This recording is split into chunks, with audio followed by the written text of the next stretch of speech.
नमस्कार, घड़ी में 5 बज चुके हैं। अब वक्त हो चला है न्यूज आवर के विशेष कार्यक्रम नेशनल आवर का। आज इस कार्यक्रम में हम पड़ताल करेंगे ओवैसी के उस बयान की जिसमें उन्होंने संभल में बन रही सत्यव्रत चौकी की जमीन को वक्फ बोर्ड की जमीन बताया है। तो आइए शुरू करते हैं नेशनल आवर।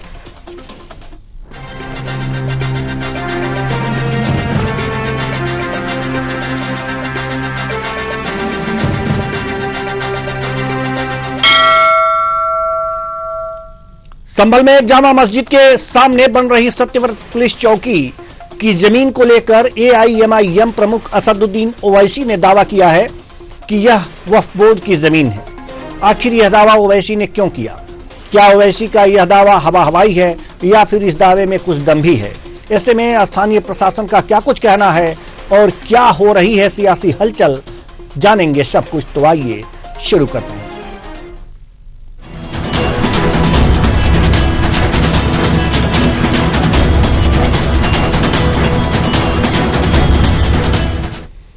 उत्तर प्रदेश स्थित संभल में जामा मस्जिद के सामने बन रही पुलिस चौकी पर सियासत जारी है। ऑल इंडिया मजलिस ए इत्तेहादुल मुस्लिमीन यानी कि एआईएमआईएम चीफ और हैदराबाद से सांसद असदुद्दीन ओवैसी ने दावा किया है कि पुलिस चौकी वक्फ की जमीन पर बन रही है। वहीं प्रशासन ने एआईएमआईएम चीफ असदुद्दीन ओवैसी के दावे को गलत बताया है। संभल जिला प्रशासन का कहना है कि यह जमीन नगर पालिका के आबादी के रूप में दर्ज है, जिसे पुलिस चौकी के लिए दिया गया है। सुनिए।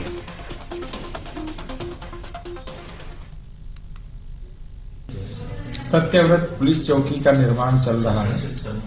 अभी तक जितने भी दस्तावेज आए हैं उनको लेकर के कोई भी प्रभावित और विधिक पक्षकार हमारे पास नहीं आए हैं और उन दस्तावेजों की जांच की गई। वो अनरजिस्टर्ड दस्तावेज हैं और जांच आगे भी जारी है और किसी भी प्रकार का कोई दस्तावेज लेके आता है तो नियमानुसार कार्रवाई की जाएगी। तो सर, क्या वक्फ बोर्ड ने आपको अभिलेख सौंपे? कोई भी व्यक्ति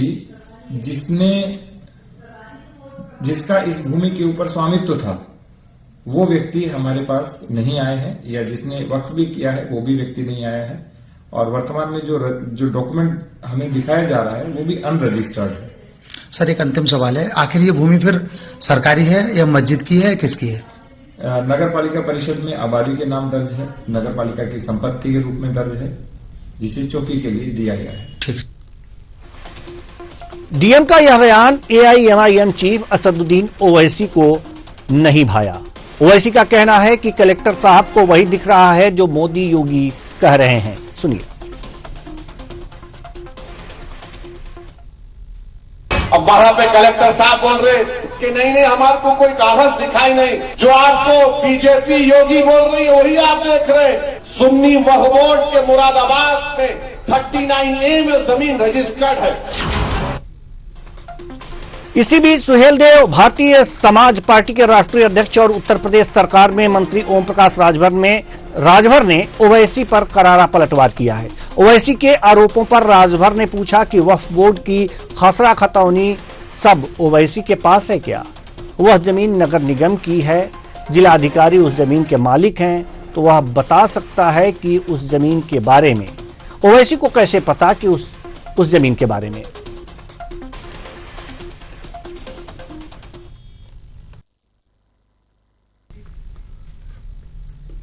तो अभी आपने सुना कि किस तरह से इस चौकी पर चकल्लस हो रही है। सत्यव्रत पुलिस चौकी जामा मस्जिद के ठीक सामने बन रही है, उसका निर्माण हो रहा है। ओवैसी साहब कह रहे हैं कि ये वक्फ बोर्ड की जमीन है और यहां के जो कलेक्टर बोल रहे हैं वो जो बीजेपी और योगी बोल रहे हैं, जबकि यहां के कलेक्टर का कहना है कि यह जमीन नगर पालिका के नाम दर्ज है और नगर पालिका का अगर जो बात करें, नगर पालिका के आबादी की जमीन के नाम दर्ज है और आबादी की जमीन का मालिक, नगर पालिका के जमीन का मालिक कलेक्टर होता है और कलेक्टर ने यह जमीन पुलिस चौकी को दे दिया जहां पर पुलिस चौकी का निर्माण हो रहा है। आज इसी मुद्दे पर हम चर्चा करेंगे और जानने की कोशिश करेंगे कि आखिर ये जो ओवैसी जी का बयान है, ये किस तरह से उन्होंने ये बयान दिया है, क्या बयान दिया है, क्या उनके बयानों में कोई दम है? अगर नगर पालिका के आबादी के रूप में ये जमीन दर्ज है, तो आखिर वक्फ बोर्ड की जमीन को किस आधार पर कह रहे हैं? डीएम का कहना है कि आखिर ये जो जमीन है, ये जमीन जो है, ये नगरपालिका के रूप में दर्ज है। अगर नगरपालिका के रूप में दर्ज है तो वास्तव में इस जमीन का मालिकाना हक डीएम के पास होता है, और उन्होंने अगर जो पुलिस चौकी को दे दी है तो फिर इस पर राजनीति क्यों? आज इसी मुद्दे पर हम चर्चा करेंगे।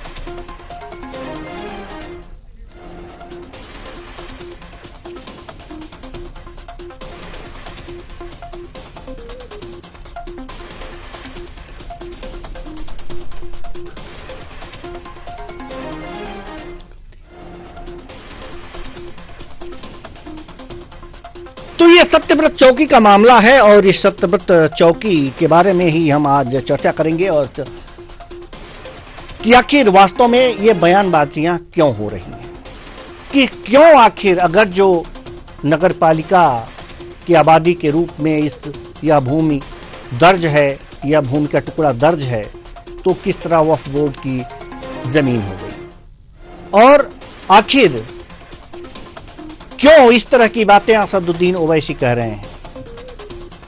सांसद हैं और जो भी वो डॉक्यूमेंट दिखा रहे हैं, क्या वो सही है?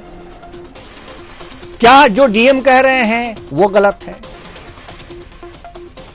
इस पर जो सियासत हो रही है, उत्तर प्रदेश के मंत्री ओम प्रकाश राजभर ने जो बयान दिया है,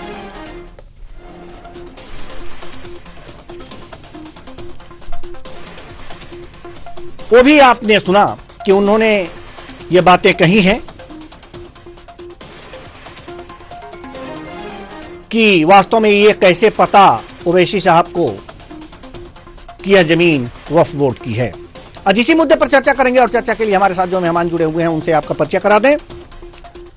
चंद्रमोहन चौबे जी, प्रवक्ता बीजेपी, बहुत बहुत स्वागत है आपका हमारे इस कार्यक्रम में। यश भारतीय जी, प्रवक्ता सपा, आपका भी बहुत बहुत स्वागत है हमारे इस कार्यक्रम में। डॉक्टर आलोक सोती, राजनीतिक विश्लेषक, आपका भी बहुत बहुत स्वागत है हमारे इस कार्यक्रम में। चर्चा की शुरुआत तो हम सपा से करेंगे। हालांकि बयान सपा का नहीं है, लेकिन ओवैसी जी के बयान से ये कितने सहमत हैं, हम आपसे जानना चाहते हैं। यश भारतीय जी, प्रवक्ता सपा।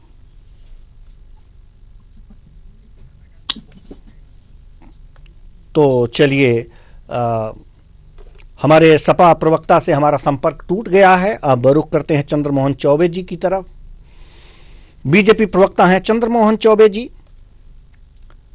ये जो चौकी पर चकल्लस चल रही है, आप मुझे समझा पाएंगे, हमारे दर्शकों को समझा पाएंगे कि आखिर ये क्यों चल रही है? ओवैसी साहब ने ऐसा बयान क्यों दे दिया है, ये तो आप नहीं बता पाएंगे, लेकिन वास्तविकता वहां पर क्या है ये तो बता पाएंगे आप।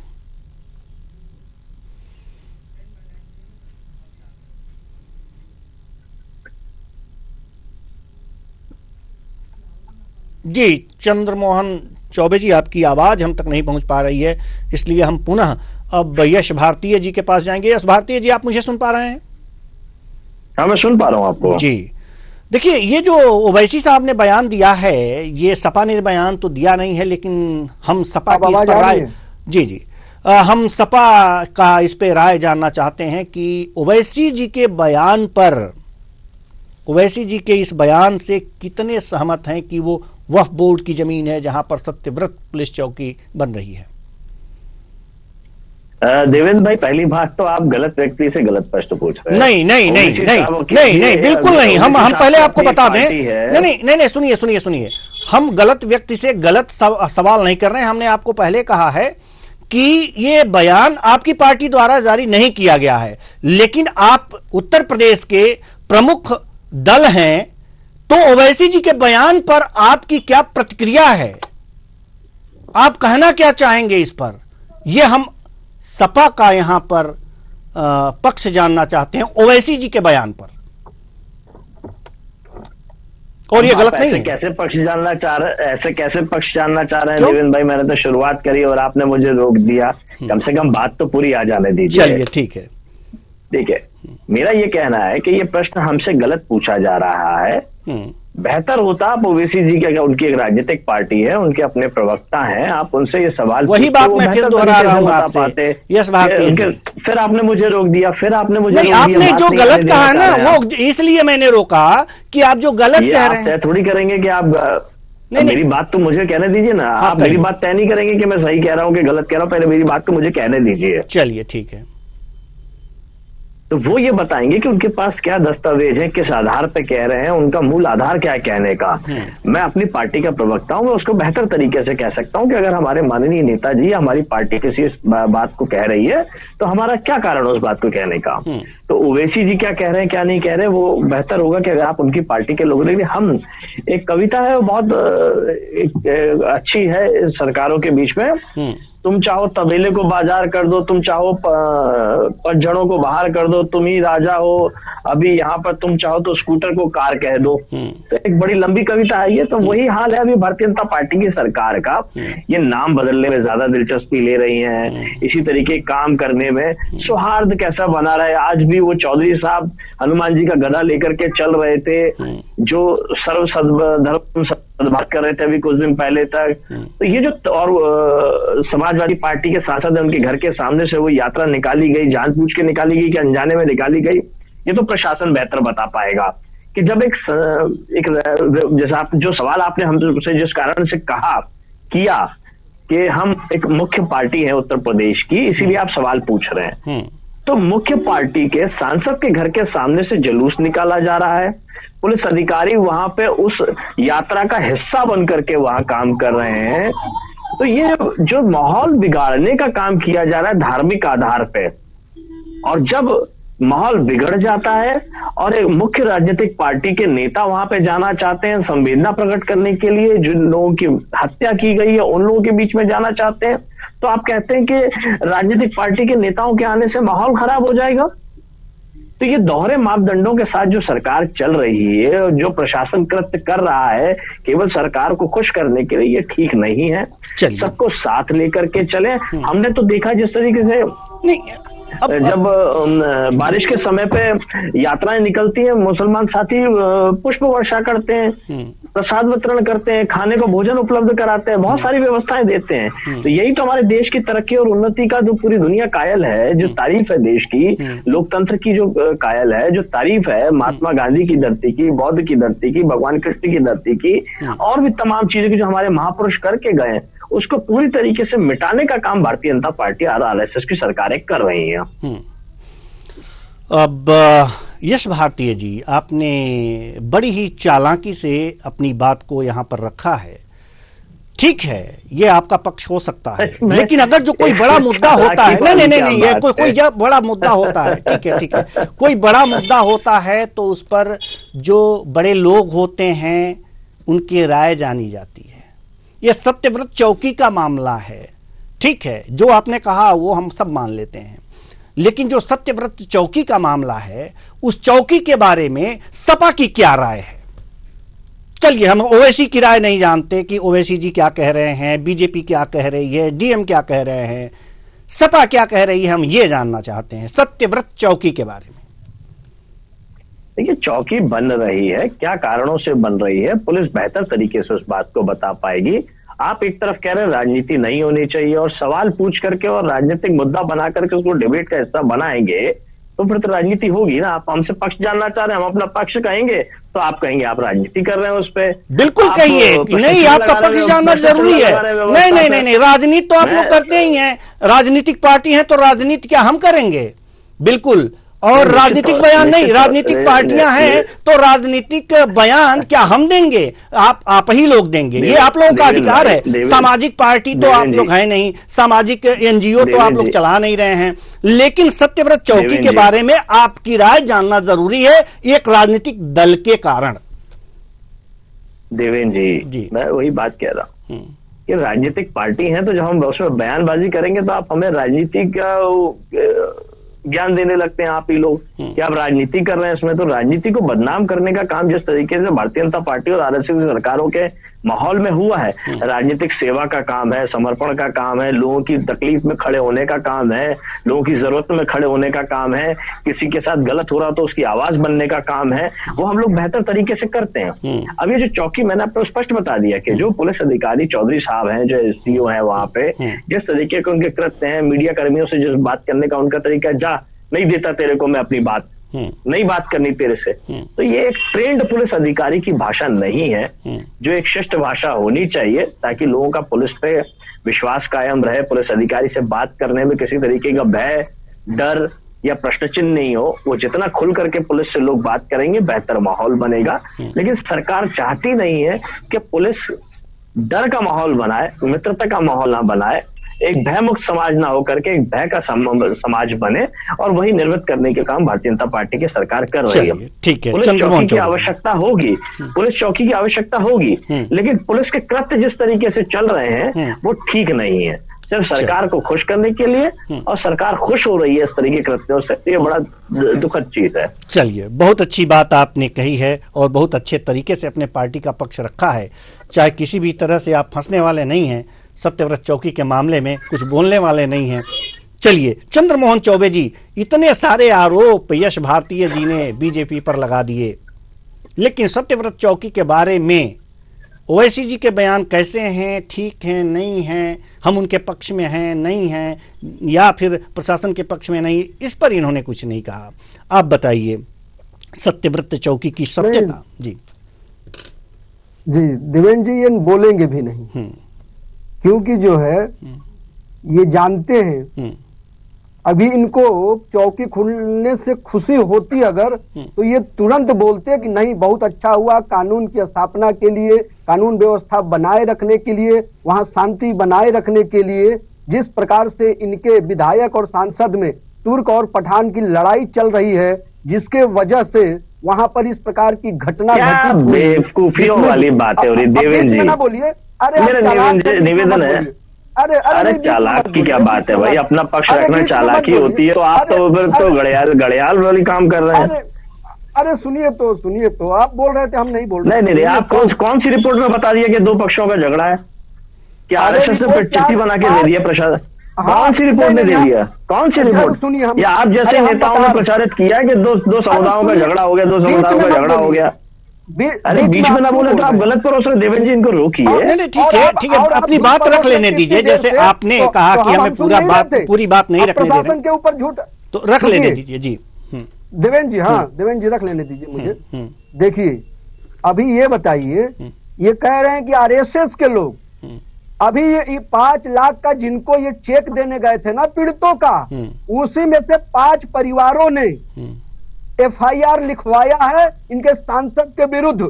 लेकिन ये तुष्टीकरण की वोट के लिए, पत्थरबाजों के वोट के लिए, आतंकवादियों के वोट के लिए, दंगाइयों के वोट के लिए ये कुछ बोल नहीं पा रहे। ये 5 लोग जो एफआईआर लिखवाए, इनको शायद जानकारी है या नहीं है, जानकारी है लेकिन जानबूझकर ये नहीं, ये 5 लोगों ने, पीड़ितों ने 5 लाख रुपए दिया था। देवेंद्र जी, अब रुक जाइए। उसके बाद इससे बड़ी बात क्या हो सकती है कि कोई हमें आरोपी बना रहा है और हम उसको आर्थिक सहायता दे रहे हैं? ये तो हमारी बहुत अच्छी भूमिका बता दी। धन्यवाद भारतीय जनता पार्टी के नेता चौबे जी का कि कोई अगर हम पे आरोप लगा रहा है लेकिन उसके घर में हत्या हुई है, हत्यारी सरकार है, वो मदद नहीं कर रही है और वो पार्टी मदद कर रही है जिसके ऊपर आरोप लगाया जा रहा है। तो इससे अच्छा स्वार्थ बनाने का माहौल कौन दे सकता है? इनकी आवाज कम करिए देवेंद्र जी, इनकी आवाज। ठीक है चंद्रमोहन जी, अपनी बात इन्होंने बोला, हमने बीच में एक भी नहीं बोला, क्योंकि हम संस्कारी पार्टी हैं। नहीं, मैं तो आपकी बात, आपके संस्कार को ही आगे बढ़ाया, आपके संस्कार को आगे बढ़ाया मैंने। अरे आप हमारे संस्कार में नहीं मिल पाओगे। आप जो है दंगाइयों, पत्थरबाजों, आतंकवादियों और जो है गुंडा भूमाफियाओं के साथ खड़े होने वाले, अब आप देवेंद्र जी, बहराइच में इन्हीं के विधायक ने कहा है कि दंगा करने वाले यही लोग थे भारतीय जनता पार्टी के। बहराइच में भारतीय जनता पार्टी के विधायक ने आरोप लगाया जो बहराइच में दंगा हुआ। अरे बहराइच में राम गोपाल मिश्रा जी बहराइच में दंगा करने का आरोप भारतीय जनता पार्टी का विधायक लगाया। चौबे जी सुन तो लीजिए। अरे चौबे जी सुन तो लीजिए। वही है ना, चौबे जी छब्बे जी बनने चले ना, चौबे जी रहे ना छब्बे जी रहे, किसका पता नहीं पता आपको। अरे तो चौबे जी बने रहिए, नहीं छब्बे जी नहीं रहेंगे। आपका विधायक आरोप लगा रहा है कि आपने दंगे किए। आपका विधायक बहराइच में आरोप लगा रहा है। अरे चौबे जी, आपका विधायक आरोप लगा रहा है कि आपने दंगा कर दिए। आपका विधायक आरोप लगा रहा है। आपका विधायक आरोप लगा रहा है कि बहराइच में दंगे आपने किए। अरे तो बहराइच में आपके विधायक के ऊपर क्यों नहीं? बहराइच में आपका विधायक आरोप लगा रहा है भारतीय जनता पार्टी का कि आप लोग दंगा करा रहे थे, आपके लोग दंगा करा रहे थे। सुनी तो रहा हूँ, वही सुना रहा हूँ आपको। आपके भारतीय जनता पार्टी के विधायक कह रहे हैं, सुनिए, आप कह रहे हैं हम यहाँ क्यों नहीं गए, हम वहां क्यों नहीं गए। पार्टी का कार्यालय नहीं है। सुनिए, ये आपके समाजवादी पार्टी का कार्यालय नहीं है कि आप किसी को बोलने नहीं। तो क्या भाजपा का कार्यालय है? ठीक है, रक्षा सौदे में दलाली। ठीक है, ये बात है जी। अरे सुन लीजिए, ये आपका कार्यालय नहीं है। आपका राष्ट्रीय अध्यक्ष रक्षा सौदे में दलाली करे वो कार्यालय का, ये वही मुख्यालय का भारतीय जनता पार्टी का, जहाँ आपका राष्ट्रीय अध्यक्ष पकड़ा जाता है देश की रक्षा सौदे में दलाली करते हुए, उसका कार्यालय है क्या ये? अरे शर्म करिए। जो लोग लाशों की राजनीति शर्म आपको नहीं आती, गोली चलाने वाले नहीं आती। राम ठीक है, आएंगे हम आपके पास, आएंगे। विषयांतर ना हो हम लोग, विषयांतर ना हो। चौबे जी पे छब्बे जी बनने चले। अरे चौबे जी पे छब्बे जी बनने चले। में बोलते हो अपने संस्कारों को दिखा रहे हो क्या चैनल पर? ठीक है। डॉक्टर आलोक सोती बोलने नहीं दे रहे हो। चलिए डॉक्टर चौबे जी छब्बे जी मत बनिए। चलिए डॉक्टर आलोक सोती के पास चलते हैं। डॉक्टर आलोक सोती के पास चलते हैं। घर वालों के आपके चौबे जी छब्बे जी मत बनिए। दोनों मेहमानों से निवेदन है, समय बहुत कम है जी, समय बहुत कम है। डॉक्टर आलोक सोती जी के पास चलते हैं। डॉक्टर आलोक सोती, अभी आपने हमारे दोनों मेहमानों को सुना कि वास्तव में अपनी अपनी डफली, अपना अपना राज जैसी स्थिति है, ठीक है, लेकिन वास्तव में जो बातें निकल करके आ रही हैं संभल से और जो ओवैसी जी ने कहा है, वास्तव में एक संशय पैदा करने वाली बात है। एक सांसद द्वारा अगर इस तरह की बातें कही जाती हैं, वहाँ के डीएम ये कह रहे हैं कि नहीं, वो जो ज़मीन है वो ज़मीन वास्तव में नगर पालिका की ज़मीन है, और ओवैसी द्वारा ये कहा जा रहा है कि यह ज़मीन जो है वो वास्तव में वक्फ बोर्ड की है, और मुरादाबाद में इस आर्टिकल में ये दर्ज किया गया है, ऐसा वो कह रहे हैं। सवाल यहाँ पर यह है कि आखिर इस तरह की बातें क्यों हो रही हैं, कारण क्या है?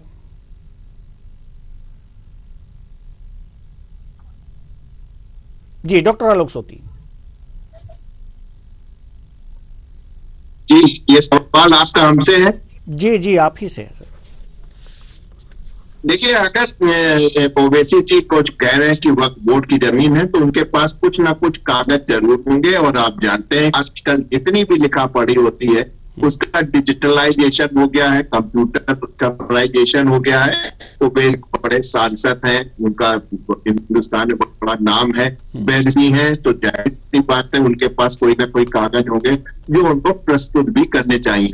लेकिन जिस तरीके से डीएम साहब का बयान है उससे साफ नजर आ रहा है कि ये जमीन जो है नगर निगम की है। ऐसे ओवैसी जी को और भी चाहे पॉलिटिकल जो विपक्षी दल है उनको जो है कानूनी सरों में जाना चाहिए। अगर वो चाहे उनके पास कुछ प्रमाण है तो आप उच्चली अदालत में जा सकते और उसमें जो है इस पे स्टे ला सकते हैं। लेकिन जिस तरीके का विजुअल चल रहा है, निर्माण चल रहा है, पीएम साहब का बयान चल रहा है, उससे साफ नजर आ रहा है कि इस समय जो है वो नगर निगम की ही जमीन है, सरकारी ही, जिसके ऊपर चौकी बन रही है।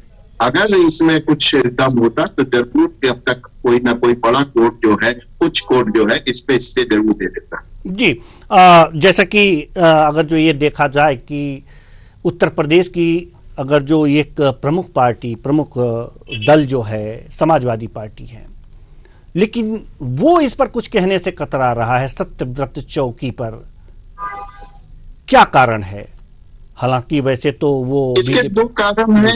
एक तो वो उनके पास कुछ ऐसे प्रमाण नहीं होंगे जिससे कि ये बात सत्य हो कि ये वक्फ बोर्ड की जमीन है, इसलिए सपा पार्टी एक मुख्य विपक्षी दल है कि बहुत ही समझदारी का काम करती है और अपना कोई भी स्टेटमेंट ऐसा नहीं देना चाहते हैं कि जिससे कि उनको जाना पड़े। दूसरा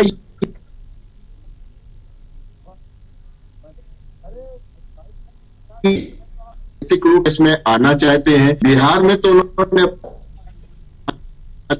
उनके पास विधायक हो गए, उत्तर प्रदेश बनाना मुसलमानों की उनकी वोट उसी की रहे, तो उम्मीद है कि ऐसे में जो राजनीतिक परिपक्वता सपा के द्वारा दिखाई जा रही है कि उनको बहुत ज्यादा अहमियत नहीं दी जा रही है, या यूं कहे कि उनको उत्तर प्रदेश में कोई स्पेस या जगह नहीं दी जा रही है, इसलिए जो है सपा पार्टी जो है वो इस पे साथ बैठी है। और जैसा कि हमने बताया, हो सकता है सपा पार्टी के पास कुछ ऐसे प्रमाण ना हो जिससे वो सत्य हो कि ये वक्त की जमीन है। जी, यानी कि अगर जो कहने का तात्पर्य यह है कि अगर जो ऐसे प्रमाण होते सपा के पास कि वो वक्फ की जमीन है तो जरूर बोलती। अगर प्रमाण ऐसे हैं कि वो जमीन जो है रजिस्टर्ड है नगर पालिका की आबादी के रूप में, तो कुछ नहीं बोलेगी सपा। शायद ये कहना चाहते हैं आप। जी देवेंद्र जी बिल्कुल ठीक कह रहे हैं। एक नार पार्टी है उत्तर प्रदेश में, इनका काफी दबदबा है, इनके 37 सांसद भी हैं और 100 से ज्यादा विधायक भी हैं, तो इसलिए जो भी स्टेटमेंट आता है उनके कुछ नेताओं के द्वारा वो बहुत सोच समझ के आता है। जो उत्तर प्रदेश एक बड़ा प्रांत है, जो भी कहेंगे तो आवाज केवल उत्तर प्रदेश नहीं पूरे हिंदुस्तान तक जाती है, इसलिए हमें लगता है कि सपा पार्टी को के बहुत ध्यान से इस मुद्दे को आगे बढ़ाना चाहती है। जी, हम अपने मेहमानों से ये बताना चाहेंगे, अपने दर्शकों से भी बताना चाहेंगे कि अभी जो संभल के डीएम हैं उन्होंने प्रेस कॉन्फ्रेंस किया है और जल्दी ही हमारे पास उनकी प्रेस कॉन्फ्रेंस की वो बाइट आ रही है, तो जल्दी हम सुनवाएंगे। लेकिन यश भारतीय जी, हम आपसे एक सवाल करना चाहते हैं, बड़े ईमानदारी से जवाब दीजिएगा। बहुत ही गंभीर आप हैं और बातें बहुत ही नाप तोल कर करते हैं।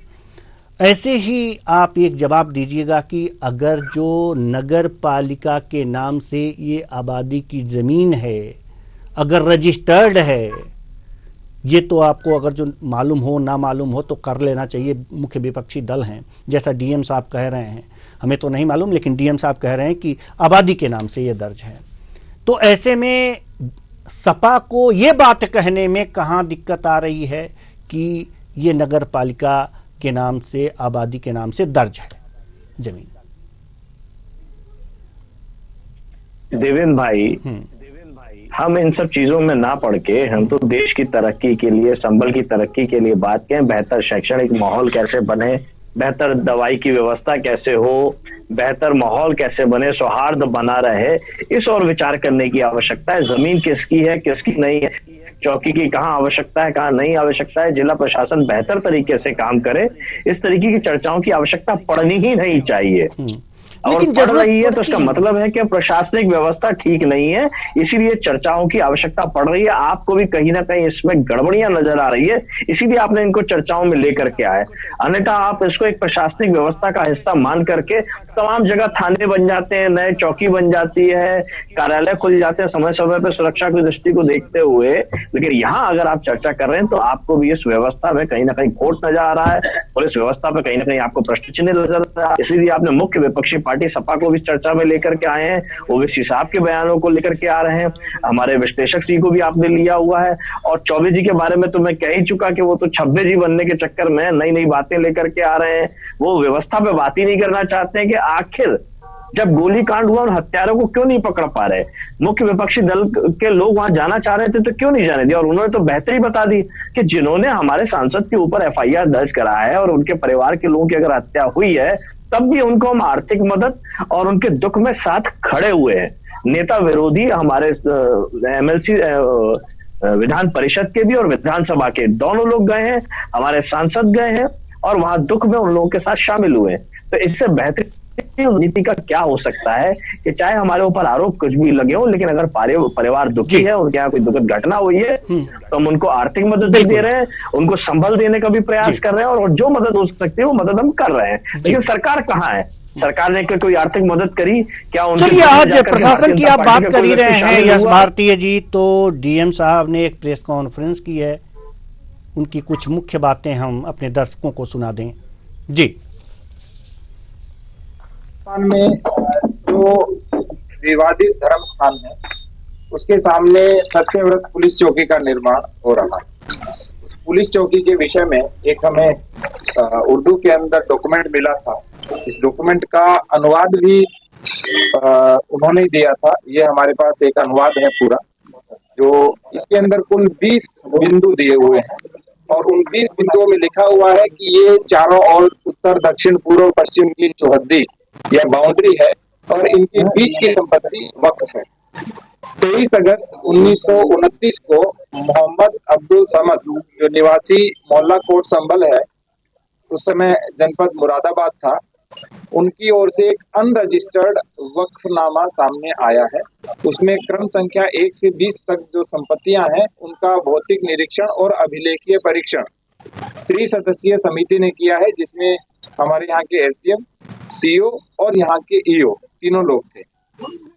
इसमें जो सबसे प्रमुख बात है वो है कि अभी तक किसी भी व्यक्ति ने कोई भी आवेदन हमको यह नहीं दिया है कि यह हमारी संपत्ति है, अर्थात कोई प्रभावित और विधिक पक्षकार हमारे सामने अभी नहीं आए।